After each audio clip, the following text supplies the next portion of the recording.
The Yellow Wallpaper by Charlotte Perkins Gilman. It is very seldom that mere ordinary people like John and myself secure ancestral halls for the summer. A colonial mansion, a hereditary estate, I would say a haunted house, and reach the height of romantic felicity. But that would be asking too much of fate. Still, I will proudly declare that there is something queer about it. Else, why should it be let so cheaply? And why have stood so long untenanted? John laughs at me, of course, but one expects that in marriage. John is practical in the extreme. He has no patience with faith, an intense horror of superstition, and he scoffs openly at any talk of things not to be felt and seen and put down in figures. John is a physician, and perhaps, I would not say it to a living soul, of course, but this is dead paper and a great relief to my mind. Perhaps that is one reason I do not get well faster. You see, he does not believe I am sick, and what can one do?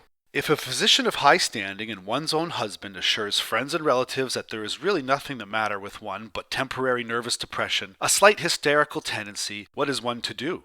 My brother is also a physician and also of high standing, and he says the same thing. So I take phosphates or phosphites, whichever it is, and tonics and journeys and air and exercise, and am absolutely forbidden to work until I am well again. Personally, I disagree with their ideas. Personally, I believe that congenial work with excitement and change would do me good. But what is one to do? I did write for a while in spite of them, but it does exhaust me a good deal, having to be too sly about it or else meet with heavy opposition.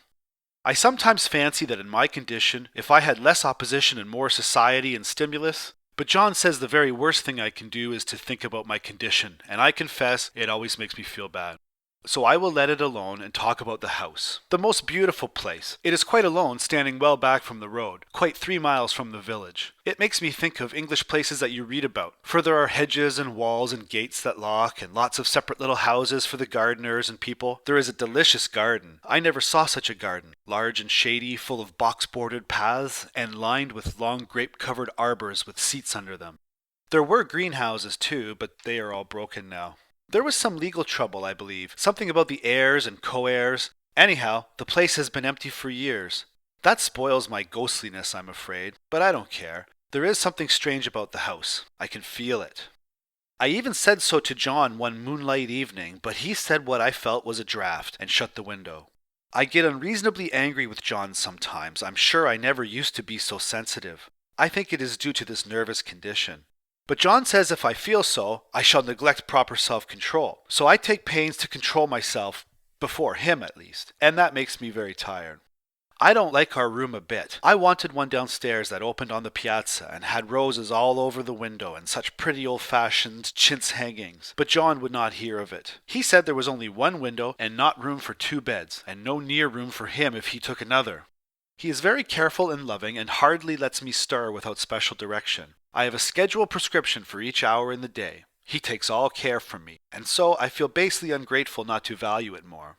He said we came here solely on my account, that I was to have perfect rest and all the air I could get. Your exercise depends on your strength, my dear, said he, and your food somewhat on your appetite, but air you can absorb all the time. So we took the nursery at the top of the house. It is a big, airy room, the whole floor nearly, with windows that look all ways and air and sunshine galore. It was nursery first and then playroom and gymnasium. I should judge, for the windows are barred for little children, and there are rings and things in the walls.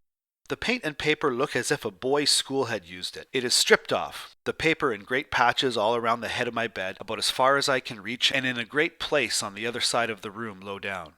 I never saw worse paper in my life.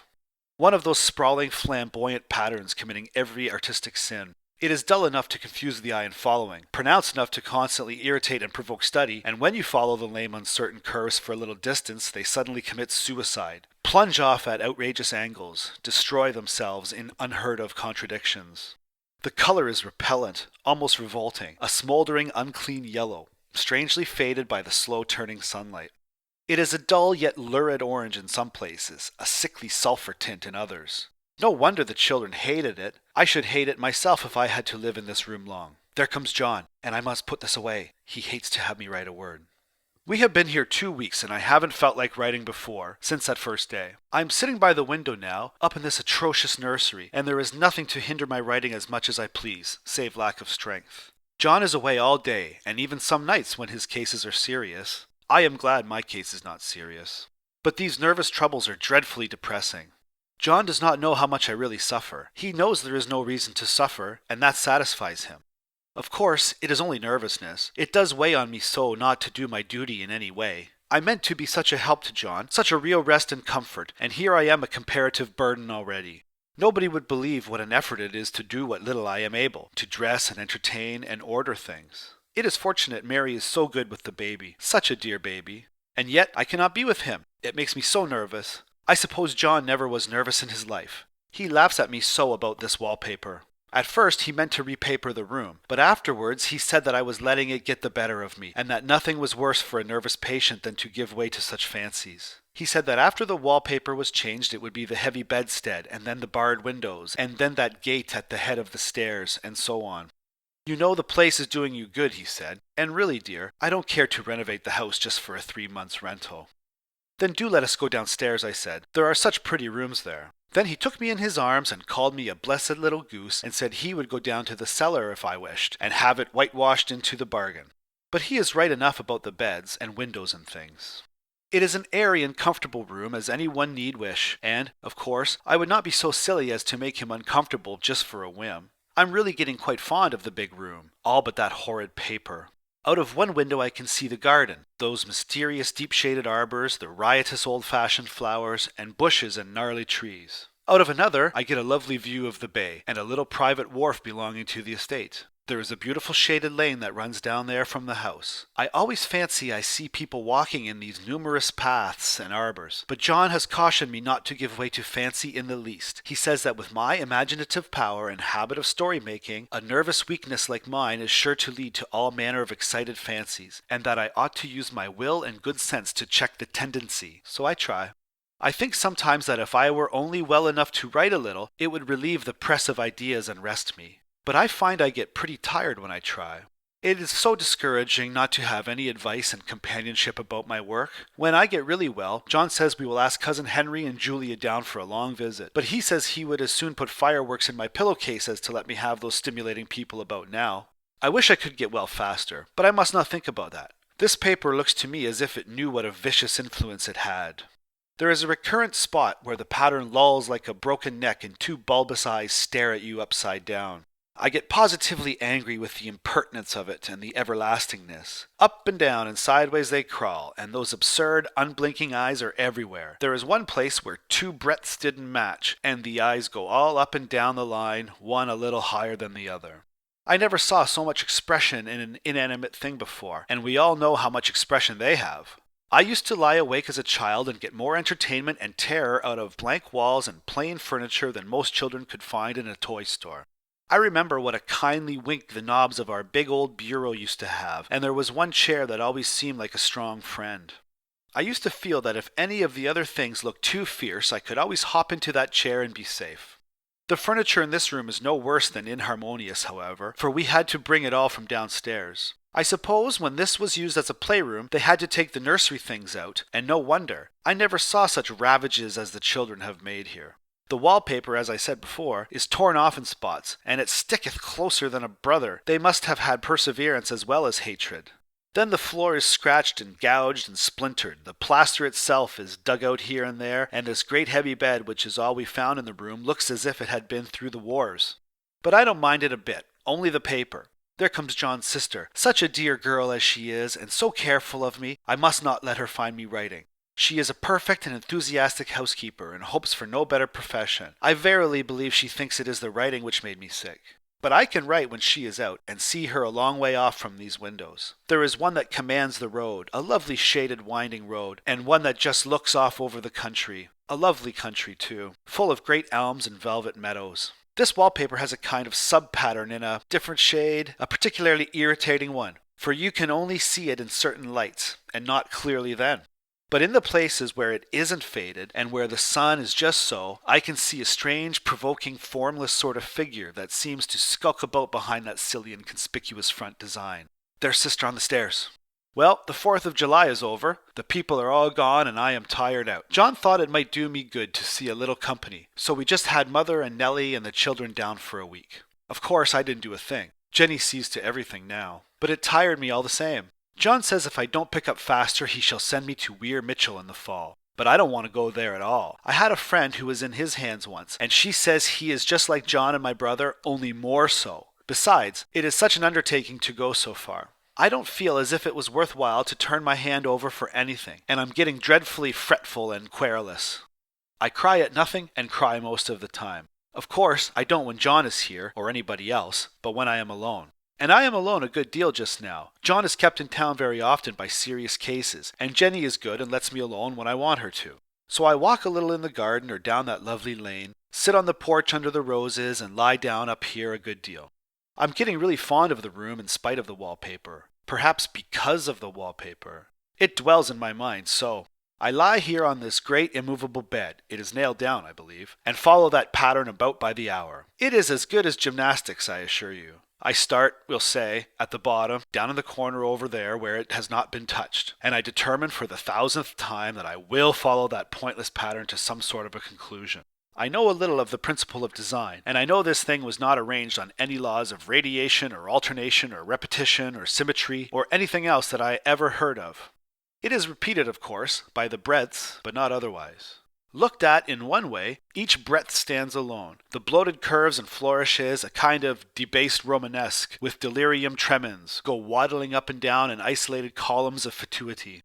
But, on the other hand, they connect diagonally, and the sprawling outlines run off in great slanting waves of optic horror, like a lot of wallowing seaweeds in full chase.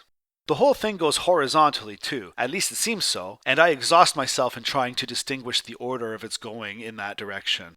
They have used a horizontal breadth for a frieze, and that adds wonderfully to the confusion. There is one end of the room where it is almost intact, and there, when the crosslights fade and the low sun shines directly upon it, I can almost fancy radiation after all. The interminable grotesques seem to form around a common center and rush off in headlong plunges of equal distraction. It makes me tired to follow it. I will take a nap, I guess. I don't know why I should write this. I don't want to. I don't feel able, and I know John would think it absurd, but I must say what I feel and think in some way. It is such a relief. But the effort is getting to be greater than the relief. Half the time now I am awfully lazy and lie down ever so much. John says I mustn't lose my strength and has me take cod liver oil and lots of tonics and things, to say nothing of ale and wine and rare meat. Dear John, he loves me very dearly and hates to have me sick. I tried to have a real earnest, reasonable talk with him the other day and tell him how I wish he would let me go and make a visit to Cousin Henry and Julia. But he said I wasn't able to go, nor able to stand it after I got there, and I did not make out a very good case for myself, for I was crying before I had finished. It is getting to be a great effort for me to think straight, just this nervous weakness, I suppose. And dear John gathered me up in his arms and just carried me upstairs and laid me on the bed and sat by me and read to me till it tired my head. He said I was his darling and his comfort and all he had, and that I must take care of myself for his sake and keep well. He says no one but myself can help me out of it, that I must use my will and self-control and not let any silly fancies run away with me. There's one comfort, the baby is well and happy and does not have to occupy this nursery with the horrid wallpaper. If we had not used it, that blessed child would have. What a fortunate escape. Why, I wouldn't have a child of mine, an impressionable little thing, live in such a room for worlds. I never thought of it before, but it is lucky that John kept me here after all. I can stand it so much easier than a baby, you see. Of course, I never mention it to them anymore. I am too wise, but I keep watch of it all the same. There are things in that paper that nobody knows but me, or ever will. Behind that outside pattern, the dim shapes get clearer every day. It is always the same shape, only very numerous. And it is like a woman stooping down and creeping about behind that pattern. I don't like it a bit. I wonder. I begin to think. I wish John would take me away from here. It is so hard to talk with John about my case, because he is so wise and because he loves me so. But I tried it last night. It was moonlight. The moon shines in all around just as the sun does. I hate to see it sometimes. It creeps so slowly and always comes in by one window or another.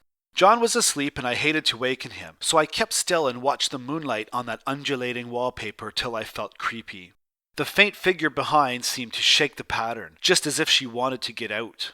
I got up softly and went to feel and see if the paper did move, and when I came back John was awake. "What is it, little girl?" he said. "Don't go walking about like that. You'll get cold." I thought it was a good time to talk, so I told him that I really was not gaining here, and that I wished he would take me away. "Why, darling," said he, "our lease will be up in 3 weeks, and I can't see how to leave before."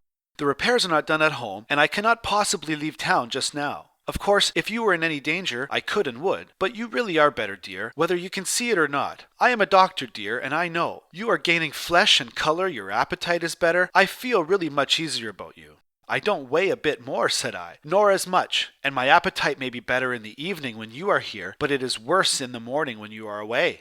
Bless her little heart, said he with a big hug. She shall be as sick as she pleases. But now let's improve the shining hours by going to sleep, and talk about it in the morning. And you won't go away? I asked gloomily. Why, how can I, dear? It is only 3 weeks more, and then we will take a nice little trip of a few days while Jenny is getting the house ready. Really, dear, you are better. Better in body, perhaps, I began, and stopped short, for he sat up straight and looked at me with such a stern, reproachful look that I could not say another word. My darling, said he, I beg of you, for my sake and for our child's sake, as well as for your own, that you will never for one instant let that idea enter your mind. There is nothing so dangerous, so fascinating to a temperament like yours. It is a false and foolish fancy. Can you not trust me as a physician when I tell you so? So, of course, I said no more on that score, and we went to sleep before long. He thought I was asleep first, but I wasn't, and lay there for hours trying to decide whether that front pattern and the back pattern really did move together or separately. On a pattern like this, by daylight, there is a lack of sequence, a defiance of law. That is a constant irritant to a normal mind. The color is hideous enough, and unreliable enough, and infuriating enough, but the pattern is torturing. You think you have mastered it, but just as you get well underway in following, it turns a back somersault and there you are. It slaps you in the face, knocks you down, and tramples upon you. It is like a bad dream.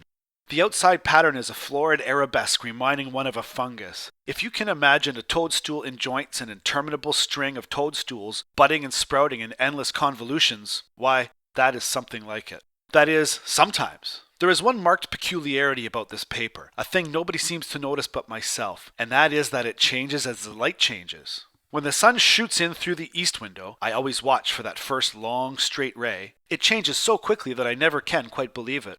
That is why I watch it always. By moonlight, the moon shines in all night when there is a moon. I wouldn't know it was the same paper.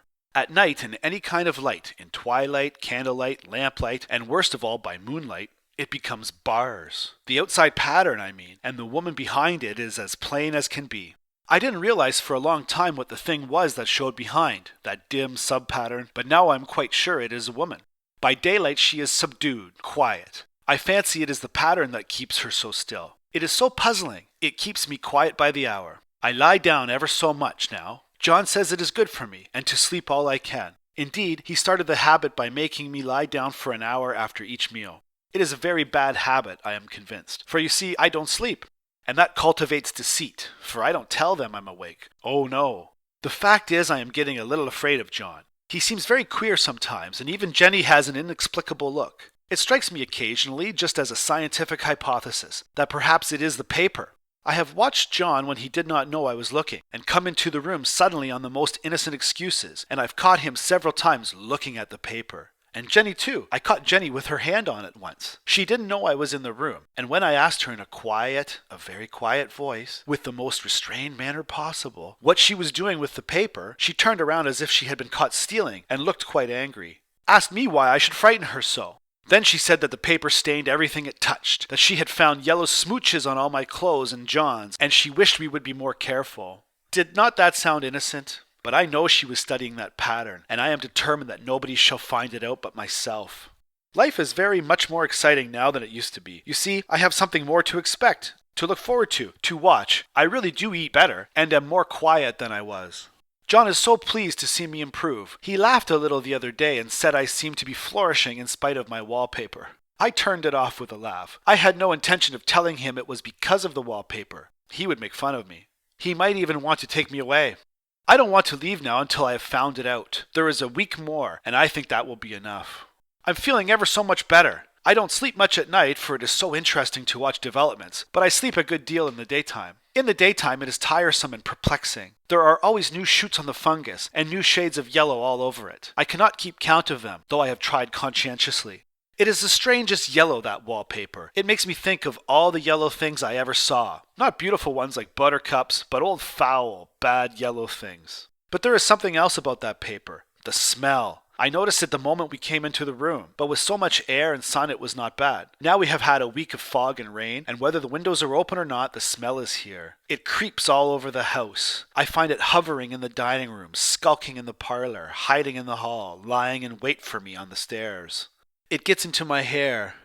Even when I go to ride, if I turn my head suddenly and surprise it, there is that smell. Such a peculiar odor, too. I have spent hours in trying to analyze it, to find what it smelled like. It is not bad, at first, and very gentle, but quite the subtlest, most enduring odor I ever met. In this damp weather, it is awful. I wake up in the night and find it hanging over me. It used to disturb me at first. I thought seriously of burning the house to reach the smell. But now I am used to it. The only thing I can think of that it is like is the color of the paper. A yellow smell. There is a very funny mark on this wall, low down, near the mopboard. A streak that runs round the room. It goes behind every piece of furniture except the bed. A long, straight, even smooch, as if it had been rubbed over and over. I wonder how it was done, and who did it, and what they did it for. Round and round and round, round and round and round. It makes me dizzy. I really have discovered something at last. Through watching so much at night when it changes so, I have finally found out. The front pattern does move, and no wonder. The woman behind shakes it. Sometimes I think there are a great many women behind, and sometimes only one, and she crawls around fast, and her crawling shakes it all over. Then, in the very bright spots, she keeps still, and in the very shady spots, she just takes hold of the bars and shakes them hard. And she is all the time trying to climb through, but nobody could climb through that pattern. It strangles so. I think that is why it has so many heads. They get through, and then the pattern strangles them off and turns them upside down and makes their eyes white. If those heads were covered or taken off, it would not be half so bad. I think that woman gets out in the daytime, and I'll tell you why, privately. I've seen her. I can see her out of every one of my windows. It is the same woman, I know, for she is always creeping, and most women do not creep by daylight. I see her on that long road under the trees, creeping along, and when a carriage comes, she hides under the blackberry vines. I don't blame her a bit. It must be very humiliating to be caught creeping by daylight. I always lock the door when I creep by daylight. I can't do it at night, for I know John would suspect something at once. And John is so queer now that I don't want to irritate him. I wish he would take another room. Besides, I don't want anybody to get that woman out at night but myself. I often wonder if I could see her out of all the windows at once. But, turn as fast as I can only see out of one at a time. And though I always see her, she may be able to creep faster than I can turn. I have watched her sometimes away off in the open country, creeping as fast as a cloud shadow in a high wind. If only that top pattern could be gotten off from the under one. I mean to try it, little by little. I have found out another funny thing, but I shan't tell it this time. It does not do to trust people too much. There are only 2 more days to get this paper off, and I believe John is beginning to notice. I don't like the look in his eyes, and I heard him ask Jenny a lot of professional questions about me. She had a very good report to give. She said I slept a good deal in the daytime. John knows I don't sleep very well at night, for all I'm so quiet.